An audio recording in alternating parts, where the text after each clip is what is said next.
We're joined now by Greg Gift, chief economics commentator at the Wall Street Journal. Welcome, Greg. What do you make of that with Trump's commentary there when he's interviewed saying it takes time and he wouldn't rule out a recession? So the question now is he trying to bring one on, essentially? Well, certainly during the campaign and the first month or two of his presidency, he didn't talk about how there would be a painful transition. It was all talk about a golden age starting right now.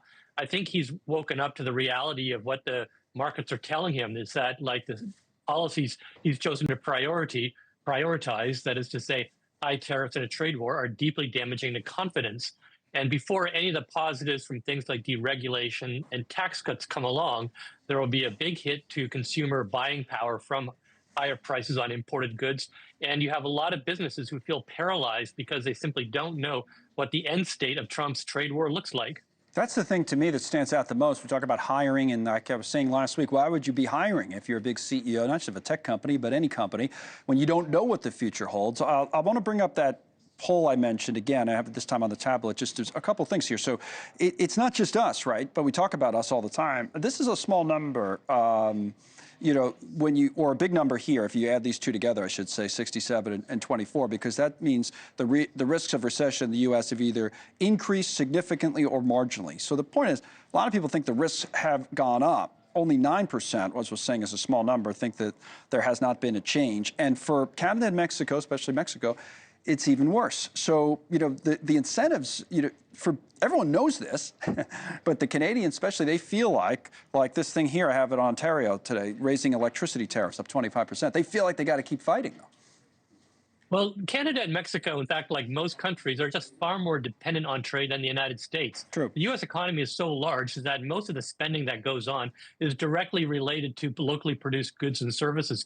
So even in the worst case trade war, you have a big chunk of the U.S. economy that is simply not directly affected. And that's why, even though the odds of recession have gone up, they've only gone up marginally. And it's still hard to see the actual.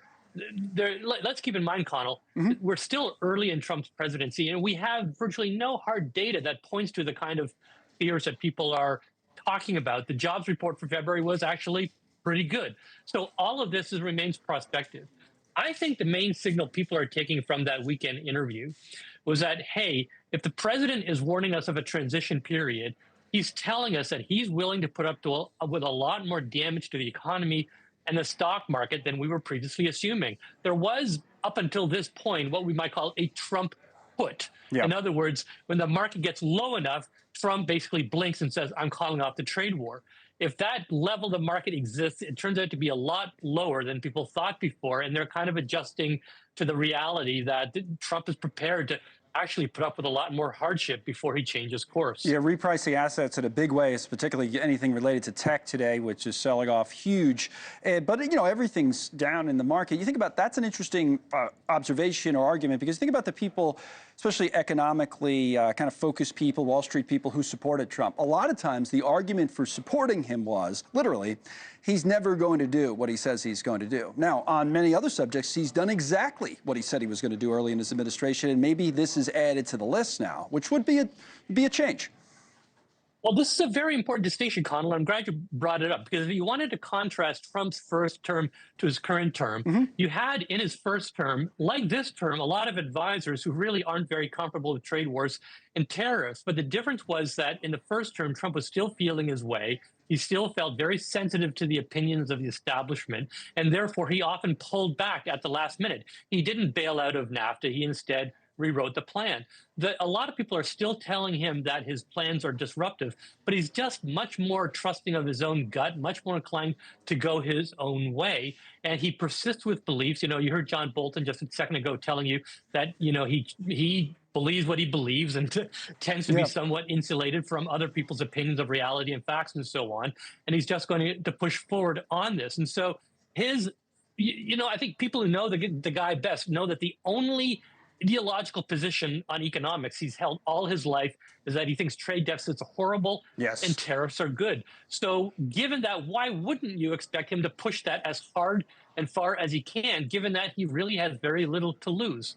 100% right, because he gets a bad rap from other people, and by the way, deserves a lot of this for flip-flopping on all kinds of different issues, social issues and the like, not on this. Go back and listen to an interview with Trump in the 80s, and you'll hear him railing about Japan the way he now talks about China. He's always felt this way, and now he has a chance to implement some of these policies. One quick point, Greg.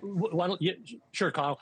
One of the reasons you've had those flip-flops last week is you can sort of see, and we've reported how his advisors have urged him to dial it back a little bit, give Mexico and Canada more time to deliver on it. And he gives back a little bit, but he never gives it all back. You can almost sort of see him saying, all right, guys, I'll give you a little bit, but in a few weeks, I'm going back to what I wanted to do. And that looks like the dynamic that is underway right now. Right. Thanks so much for watching. Just go to joinnn.com to find NewsNation on your television provider. And don't forget to click the red subscribe button below to get more of NewsNation's fact-driven, unbiased coverage.